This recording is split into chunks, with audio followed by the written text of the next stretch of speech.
Study IQ IAS, आपका selection हमारा mission. Hello everyone, मेरा नाम है रणधीर सिंह और मैं आप सबका स्वागत करता हूं UPSC CSC study IQ YouTube channel पे। दोस्तों, आर्टिकल बहुत ही शानदार है एंड आर्टिकल को अगर मैं बोलूं तो इसको आपको जीएस पेपर 1 ज्योग्राफी के पर्सपेक्टिव से और जीएस पेपर 3 एनवायरमेंट के पर्सपेक्टिव से पढ़ना है।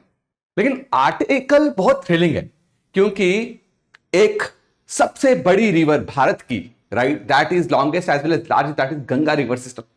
गंगा रिवर सिस्टम को रिजुविनेट करने की बात हो रही है, उसमें से पॉल्यूशन उसको कंट्रोल करने की बात हो रही है। गंगा रिवर्स के फ्लड प्लेन्स में जो एनक्रोचमेंट हुई है उस एनक्रोचमेंट को मैपिंग करना बहुत इंपॉर्टेंट है अगर आप आने वाले टाइम पे फ्लड्स को कंट्रोल करना चाहते हैं या किसी डिजास्टर को कंट्रोल करना चाहते हैं। अगर मैं आपको 1960s का गंगा बोलूं, है ना, ये है आपकी गंगा, राइट। 1960s में अगर आप देखोगे ये सारा गंगा रीजन डन। अगर देखेंगे तो उस वक्त पॉपुलेशन बहुत कम थी, ह्यूमन एक्टिविटी बहुत कम थी। बट अब 1960 के बाद अगर अभी मैं आपको मेजर करने के लिए बोलूं 2025 में, तो आप देखोगे काफी ह्यूमन इंटरवेंशन हुई है। कहां पे मेरे दोस्तों? आपका गंगा रीजन में, right. There is sharp change in the direction of what river Ganga also. जहां पे एक टाइम पे रिवर गंगा बहती थी, आज वहां पे लोगों ने मेरे दोस्तों कॉलोनीज बनाई हुई। आज जो वेटलैंड्स जो बहुत इंपॉर्टेंट मेरे दोस्तों आपके इकोलॉजी को बैलेंस करने के लिए हम जिनको मानते हैं, आज उन वेटलैंड्स को एनक्रोच करके, ब्लॉक करके पूरी तरीके से वहां पे इंडस्ट्रीज बन रही है, कॉलोनीज बन रही है, अनप्लान्ड इंफ्रास्ट्रक्चर बन रहा है। और जब भी डिजास्टर आता है तो this unplanned infrastructure creates more chaos, creates more losses. तो अब यह समझने के लिए कि 1960s में आखिरकार गंगा की मॉर्फोलॉजी कैसी थी, गंगा कहां पे मियांडर करती थी, गंगा कितना सिल्टेशन लेके आती थी, गंगा का वाटर जो कैरिंग कैपेसिटी वो कितना हुआ होगा, राइट। उसको लेके अब हम क्या कर रहे हैं, सैटेलाइट इमेजेस की मदद ले रहे। लेकिन आपको पता है ये जो सैटेलाइट इमेजेस जिनको हम मदद करके, जिनकी मदद से हम कंपैरिजन कर रहे हैं अभी के टाइम पे, उस पे हम बेसिकली अमेरिकन बेस्ड सैटेलाइट जो है, जो बेसिकली 1960 में बनाई इसके लिए गई थी कि उसका काम था स्पाई करने का, रिकॉनेसांस करने का। अब उन्होंने जबकि अपने सारे इमेजेस को डीक्लासिफाई कर दिया है और उन्होंने लाखों इमेजेस जो हैं कैप्चर करी थी। आपको पता है कि यूएसए हमेशा स्पाई पे बहुत ज्यादा, इंटेलिजेंस पे बहुत ज्यादा बिलीव करता है, अपने आप को सबसे आगे रखने में। तो यूएस की जो सबसे ओल्डेस्ट और सबसे फर्स्ट जनरेशन जो स्पाई सैटेलाइट थी, उसने जो इमेजेस क्लिक किए थे, उन इमेजेस की मदद लेके आज आईआईटी कानपुर क्या कर रहा है मेरे दोस्तों, आपके गंगा के पास्ट 1960s में कैसी दिखती होगी गंगा, उसकी इमेजेस को कलेक्ट कर रहा है। अब ये क्यों मैटर करता है, हम आने वाले टाइम पे पढ़ेंगे। तो सबसे पहले this is the name of this is the image, real image of the satellite. इसका नाम है कोरोना। तो इसको उसके साथ कनेक्ट मत कर लेना। कोरोना पहली जनरेशन मेरे दोस्तों आपका स्पाई सैटेलाइट थी। यूएस ने जो कब बनाई थी, यूएस ने 1960 में। ये गई स्पेस में जाके इसने 8,60,000 हाई रेजोल्यूशन इमेजेस जो हैं अर्थ सरफेस की कलेक्ट करी, जो बाद में सीआईए ने और अमेरिकन डिफेंस सिस्टम ने अपने आप को मजबूती, अपने आप को पावरफुल इंटैक्ट बनाने के लिए मेरे दोस्तों इस इमेजेस का इस्तेमाल किया, राइट। और ये फिर वापस इन इमेजेस को जब जरूरत नहीं पड़ी, उनको समझ आएगी अब इनकी जरूरत नहीं है, अब जो हमारा काम था, ऑब्जेक्टिव था, फुलफिल हो गया। तो 1995 में इन्होंने ये सारी इमेजेस डीक्लासिफाई कर दी, यानी कि पब्लिक के लिए एक्सेसिबल था। अब इंडियन साइंटिस्ट क्या कर रहे हैं, इन्हीं डेटा को यूज कर रहे हैं, इन्हीं आर्काइवल इमेजेस को जो कोरोना ने खींची थी, इनको यूज कर रहे हैं और उसको कंपेयर कर रहे हैं अभी के टाइम के जो मॉडर्न सैटेलाइट इमेजेस है। हमारी बहुत सारी सैटेलाइट्स ऊपर जो इमेजेस कैप्चर करती है, लेकिन पर्टिकुलरली कौन सी इमेज को यूज किया जा रहा है, पर्टिकुलरली गंगा रीजन की इमेजेस को यूज किया जा रहा है। और इस प्रोजेक्ट की जिम्मेदारी किसको दी गई है, आईआईटी कानपुर, जिसको सपोर्ट कौन कर रहा है, मिनिस्ट्री ऑफ अर्थ साइंसेस भी कर रहे हैं, राइट, और साथ में national mission for clean Ganga भी कर रहे हैं। Got it. तो प्लान क्या है? प्लान है 1960 से पहले गंगा रिवर बेसिन कैसे दिखती होगी। आज जो गंगा यहां पे चल रही है, देयर इज 100%, अगर आप ज्योग्राफी पढ़ें और ज्योग्राफी में जब रिवर लैंडफॉर्म पढ़ेंगे तो आपको पता चलेगा कि आज जो गंगा रास्ता फॉलो कर रही है, अगर आप 50 साल पहले जाएंगे तो थोड़ा सा आपको रास्तों में बदलाव देखने को मिलेगा, डायरेक्शन में बदलाव देखने को मिलेगा। तो ये वही प्लान कर रहे हैं कि हम जो है ओल्ड गंगा रिवर बेसिन की क्या करें, इमेजेस को वापस बनाएं, एक नया मैप बनाएं और वो पब्लिक कर देंगे। ये इसलिए इमेजेस बनाई जा रही है ताकि देखा जाए कि लार्ज स्केल अर्बनाइजेशन होने से पहले, एनक्रोचमेंट होने से पहले और इस एनक्रोचमेंट के बाद जो पॉल्यूशन हो उसके पहले गंगा जो है उसका नेचुरल रास्ता कौन सा था। फिर इन इमेजेस को प्रोसेस करके मॉडर्न जीआईएस डेटा के साथ यूज करके हम आगे दे देंगे। अब देखा क्या जाएगा, क्या टाइम लैप्स रिकॉर्ड, आपने देखा ना टाइम चलता है कभी बहुत तेज से, तो 1960 की एक इमेज दिखाएंगे गंगा की और 2025 की 2022 की एक इमेज दिखाएंगे आपको गंगा की। उसमें दिखाएंगे कि गंगा रिवर का चैनल जो है ये था, यहां से एक धारा जो है गंगा को आके ज्वाइन करती थी, जो अब आज गायब है, वहां पे घर बने हुए, वहां पे इंडस्ट्रीज बनी हुई। यहां पे एक टाइम था गंगा नदी जो है यहां चलती थी, लेकिन आज जो है गंगा नदी कहां चल रही है, यहां चल रही है। तो मतलब this could be a dangerous place for any activity, it could be a dangerous place. Let's take an example of recent disasters which happened in western Himalayas, especially in Himachal Pradesh, Uttarakhand and your J&K जो अभी हुआ। ये exactly वहीं पे जो नदी का रास्ता था जो आज मोड़ दिया गया, वहीं पे रास्ते, पुराने रास्ते में नदी वापस आई तो भाई इतना नुकसान करके चलेगी। ये मदद करेगा कि किस तरीके का लैंड यूज और लैंड कवर जो है आज हमें देखने को मिल रहा है। पहले क्या लैंड यूज, कैसे नदी के किनारे जो लैंड को यूज किया जाता था, आज किस पर्पस से उसको यूज किया जाता है। ये भी मदद करेगा देखने में कि कितने नदियों के नेचुरल रास्ते को एनक्रोच करके लोगों ने क्या कर दिया, मेरे से घर बना दिए। तो बेसिकली प्लान क्या है कि हम पास्ट मैप क्रिएट करें किसका, आपका गंगा का। अब देखो इन इमेजेस को प्रोसेस जो हम करेंगे वो आप भी इसको देख सकते हो, जिसको कहां अपलोड किया जाएगा, इसरो के भुवन जियो पोर्टल में।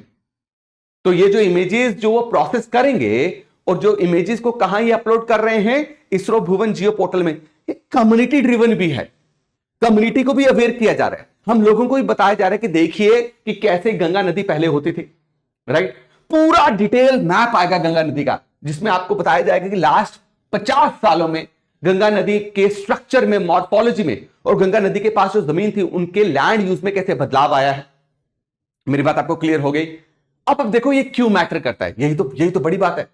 ये मैटर इसलिए करता है, अब आपको एनडीएमए अथॉरिटी पता है, right, national disaster management authority, सबसे अपेक्स इंस्टीट्यूशन जो डिसाइड करती है कि किसी भी डिजास्टर को मिटिगेट करने के लिए क्या प्री मेजर्स, क्या पोस्ट मेजर्स लेने चाहिए, राइट, क्या फंडिंग प्रोसेस होगा, राइट, क्या प्लान होने चाहिए, राइट। तो एनडीएमए को जब ये डेटा शो करेंगे कि सर देखिए आज इन जगहों पे एक टाइम पे कुछ नहीं होता था, यहां पे पूरे के पूरे शहर बसे हुए हैं, और अगर कल को यहां पे पानी बढ़ता है, नदी पे पानी बढ़ता है, फ्लड आता है, तो ये एरियाज बहुत ज्यादा हिट होने वाले हैं। तो ये आपको एक बेसलाइन पिक्चर प्रोवाइड करेगा। क्या बेसलाइन पिक्चर, कि कैसे गंगा जो है ह्यूमन इंटरवेंशन के बाद पूरी तरीके से बदल गई, कैसे गंगा में जो सेडिमेंटेशन प्रोसेस है उसमें बदलाव देखने को मिला है। अब सेडिमेंटेशन में यह भी है कि आजकल आपको पता है जब भी नदियां जो हैं, फ्लड जब आता है तो ट्रैक्टर्स या ये आपके सैंड जो एक्सकैवेशन वाले वो सैंड माइनिंग करते हैं। सेडिमेंटेशन से बहुत ज्यादा नुकसान होता है। सेडिमेंटेशन से आज के टाइम पे किसको नुकसान हो रहा है, गंगा नदी में मिलने वाले एक फ्रेश वाटर क्रोकोडाइल जिसका नाम क्या है मेरे दोस्तों, आपका घड़ियाल। घड़ियाल को पसंद ही है कि नदी के किनारे क्या होनी चाहिए, रेत होनी चाहिए, उसी रेती में घड़ियाल क्या करता है, बच्चे देता है। पसंद है घड़ियाल को वहां रहना। अब ये आपको ये भी बताएगा कितना इरोजन हुआ है, कितनी गंगा नदी ने अपने रास्ते जो है बदले हैं, राइट, और सिल्टेशन पैटर्न क्या रहा था।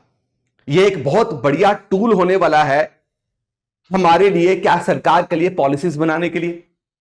यह आपको मदद करेगा जानने में कि कौन कौन से बाढ़ वाले एरियाज हैं, कौन कौन से वेटलैंड्स हैं जिनको वापस रिप्लेनिश करना, रिजुविनेट करना बहुत इंपॉर्टेंट है। और डिजास्टर रिस्क मैनेजमेंट में ये बढ़िया आपको इंसाइट और इनपुट प्रोवाइड करेगा, यही तो आपको करना है। और जो नमामि गंगा प्रोग्राम चला जहां पे हम करोड़ों रुपए लगा रहे हैं भाई, नमामि गंगा प्रोग्राम में हम करोड़ों रुपए लगा रहे हैं। और इस नमामि गंगा प्रोग्राम को अगर आपने गंगा नदी को साफ करना है, गंगा नदी को पॉल्यूशन फ्री करना है, तो उनको डेटा चाहिए, बिल्कुल करेक्ट डेटा चाहिए, एक्यूरेट डेटा चाहिए कि कैसे रिस्टोर किया जा सकता है। तो अगर हिस्टोरिकल बेंचमार्क्स हमारे पास होंगे तो जो भी प्लानर्स हैं, जो भी एग्जीक्यूटर्स हैं इस प्रोग्राम के, वो मदद करेंगे हमें जानने में। और ऊपर से मेरे दोस्तों UNFCCC अगर आप देखें, UNFCCC का बहुत बड़ा रोल प्ले होता है। UNFCCC में ही मेरे दोस्तों आपके क्या है, क्लाइमेट कमिटमेंट्स हैं और सस्टेनेबल डेवलपमेंट गोल है। एक सस्टेनेबल डेवलपमेंट गोल जो सारी कंट्रीज को, कितने गोल्स है टोटल, 17 गोल्स, जो हमें बोलेगी हमने अचीव करने बाय 2030, बोला है ना सबको बाय 2030 जो है ये गोल्स को अचीव करना है। तो इन 17 गोल्स में से जो आपका 6th गोल है वो क्या बोलता है? साफ पानी, साफ सफाई बहुत इंपॉर्टेंट है।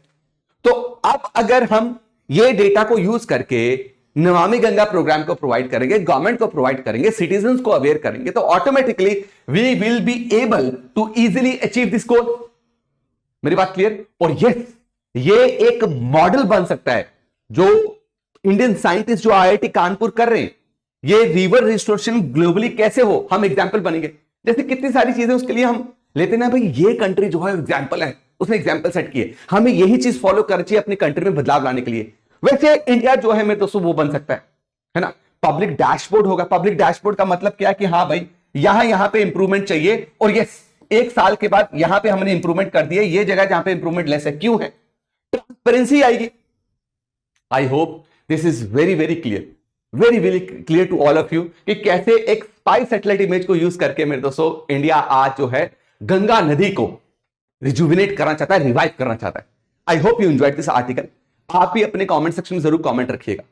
दोस्तों 22 अगस्त से एक बैच स्टार्ट होने जा रहा है, जिस बैच का नाम है प्रतिज्ञा बैच। ये सुबह 8 बजे मॉर्निंग बैच रहेगा, लाइव क्लासेस रहेंगी, 1000+ आवर्स की लाइव क्लासेस रहेंगी इसमें, राइट। इसमें आपको डाउट सेशंस अलग से मिलेंगे, आपको टेस्ट सीरीज प्रोवाइड की जाएगी, उसके अलावा जो notes, hand written notes teachers के, और उसके अलावा जो स्टडी आई की टीम जो है, कंटेंट टीम, जो सबसे बढ़िया कंटेंट टीम है जो आपके लिए कंटेंट तैयार करती है, वो भी आपको नोट्स प्रोवाइड करेगी। इन फीचर्स में अगर आप कोर्स लेना चाहते हो, इस कोर्स का प्राइस केवल 9999 है, लेकिन 9999 में आपको कोर्स लेने के लिए RDX लाइव कूपन कोड इस्तेमाल करना पड़ेगा। इस कोर्स की वैलिडिटी रहेगी मेरे दोस्तों आपकी 18 मंथ। कितनी रहेगी? 18 मंथ। लेकिन अगर आप चाहते हैं कि आपको ऐसा कोर्स मिले जिसमें आप ऑफलाइन क्लासेस भी लगा पाए, जिसमें आपकी फुल फी रिफंड हो जाए, जिसमें आपको एक मेंटोर असाइन हो, जिसमें आपको मेरे दोस्तों 18+ बुक्स आपके घर पे पहुंचे, जिसमें आपको मंथली बेसिस पे 11,000 का कैश प्राइस जीतने का मौका मिले, जिसमें एनरोल करने के बाद आप फ्री ऑफ कॉस्ट हमारी ऑफलाइन क्लासेस लगा सकते हैं, तो उसके लिए मेरे दोस्तों आपको प्रतिज्ञा बैच में क्लिक करना पड़ेगा। क्लिक करते ही बाय नाउ के ऑप्शन में जाके आपको डायमंड ऑप्शन पे यही सारे फीचर्स मिलेंगे। 36 मंथ्स की वैलिडिटी है, लेकिन 54,999 का कोर्स जो है एकदम से ड्रॉप हो जाएगा मेरे दोस्तों आपका, अगर आप RDX लाइव कूपन कोड को इस्तेमाल करेंगे। इसको अप्लाई कीजिए and get your this course eight 27,499 only. और ये आप मेरे दोस्तों, ये आप EMI पे भी ले सकते हो। It is also available on EMI basis. Don't forget to enroll in this batch. मिलता हूं आपको नेक्स्ट वीडियो में, तब तक के लिए आप सब अपना ध्यान रखें। जय हिंद, जय भारत मेरे दोस्तों। स्टडी IQ IAS, आपका सिलेक्शन हमारा मिशन।